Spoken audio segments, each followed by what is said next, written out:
I am the Highland scribe Cheryl L. Hudson, storyteller. I am about to begin. Are you ready?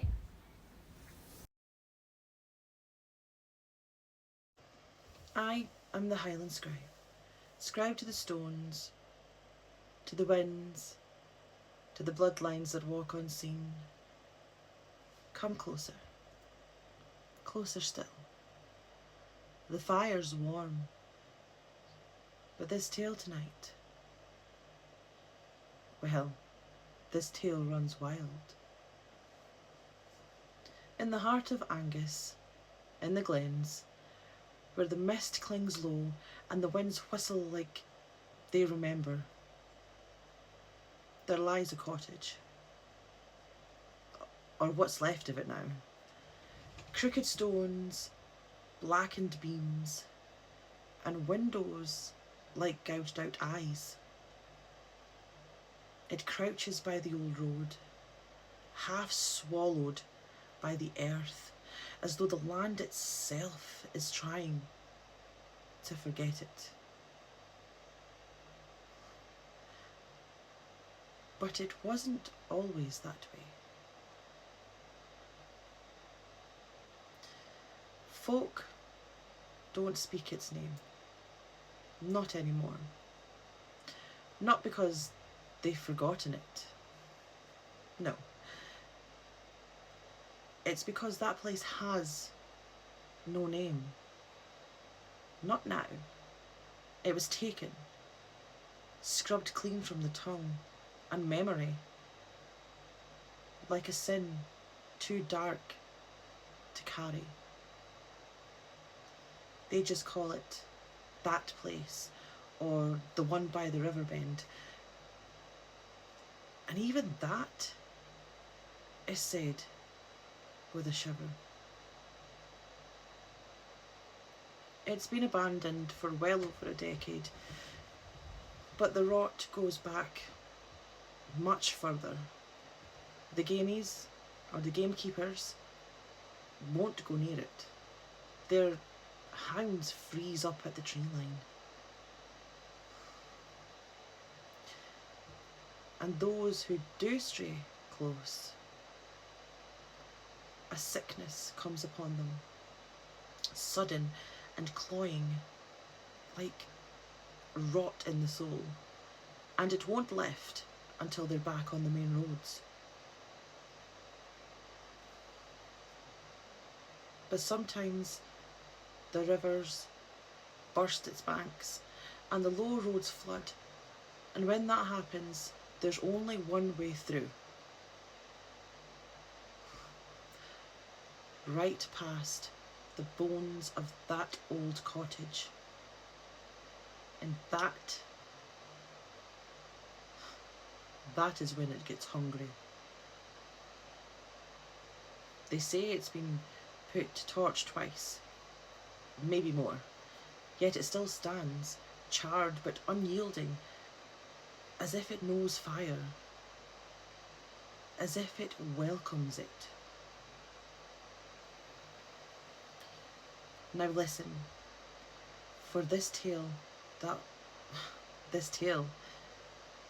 will follow you home. It was years back, on a bloated October moon, that a band of young lads, travelling boys, tinkers and smiths by trade, were wandering the glens looking for shelter. The cold rain was whipping at the hills, and the wind had teeth.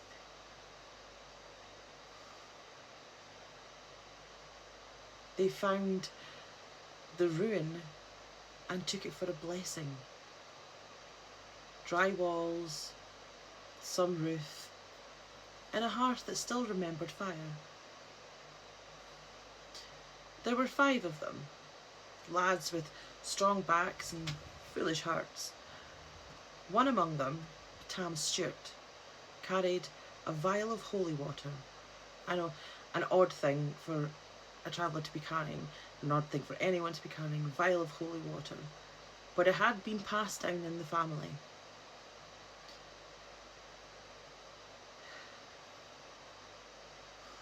It was actually given to him by his uncle, who they said had once walked too near a place that he never spoke of again. They lit a fire and they drank deep and they ate, and there was laughter echoing off the stone walls, but the wind changed, and with it came a figure. An old man, thin as a nail, and his back bent like a question, with eyes that glinted like wet coal. No one saw him arrive. One moment there was firelight, and the next he was standing just beyond it, asking if he might warm his old bones by it. No one said anything, and no one said no. He stepped inside all the same. He sat and he began to speak. A story, quiet and calm. He spoke of a croft in the glen long ago where a man lived with his family. He was a preacher, a good man, until fever took his bairns and left his wife hollowed out with grief. The man turned bitter and then dark. He found things in the earth, rites and symbols, a way of calling back what should not return.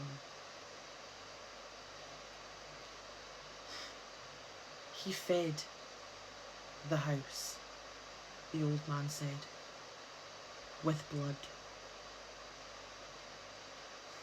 Lost travellers, strays, even a gamekeeper or two.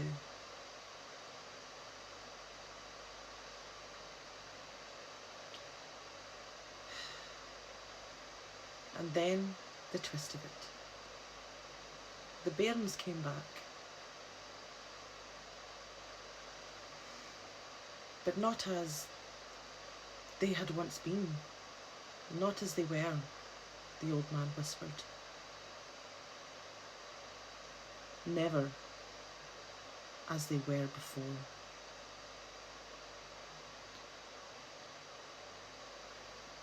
The fire cracked low, the shadows leaned. Tam felt something was wrong.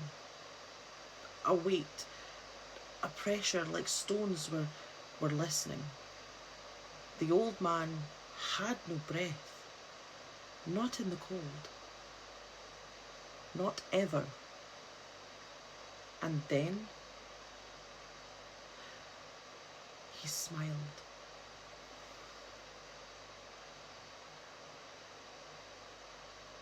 I lived here once, he said,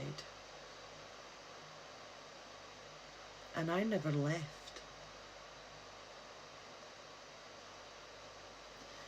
That's when the boys realised what was going on. The house seemed to waken up. One of the boys opened his mouth and he tried to scream, but nothing, no sound came out. Another clawed at his own eyes. The shadows on the wall twisted, reaching long and thin. From the rafters there came a giggling, high and childlike, but far too many voices for such a small place. Tam was the only one who ran, the only one who could. He remembered his vial. He flung it at the hearth, and as it shattered, the house howled. a shriek like tearing metal and bone. The old man, well, the old man's skin peeled back like wet parchment, revealing not bone, not flesh, but something stitched from shadow and suffering. Tam didn't look back. He ran until the sickness lifted from him, until the winds stopped whispering his name. He never returned. He never had children, but before he died, he told the tale to his nieces and nephews in the Stuart line and made them swear to carry this warning. The other lads were never found. Not even a thread of clothing, not even a fingernail. And that ruin still stands today. Burned, collapsed,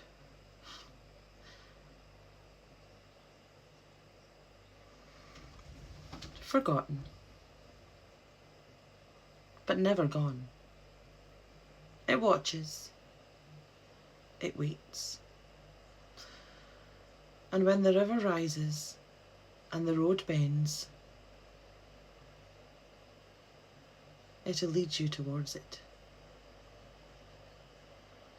It will know.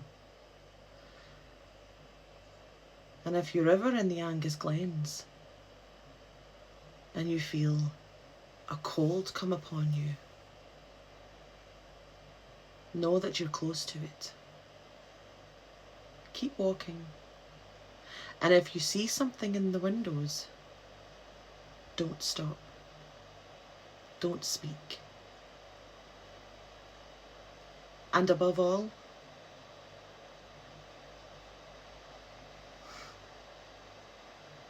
never ask its name.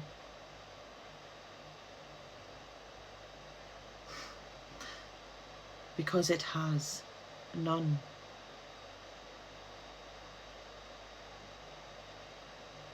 And it wants yours. I am the Highland Scribe, scribe to the stones, to the winds, to the bloodlines that walk unseen. Sleep well, wanderer, and when the fire's lit,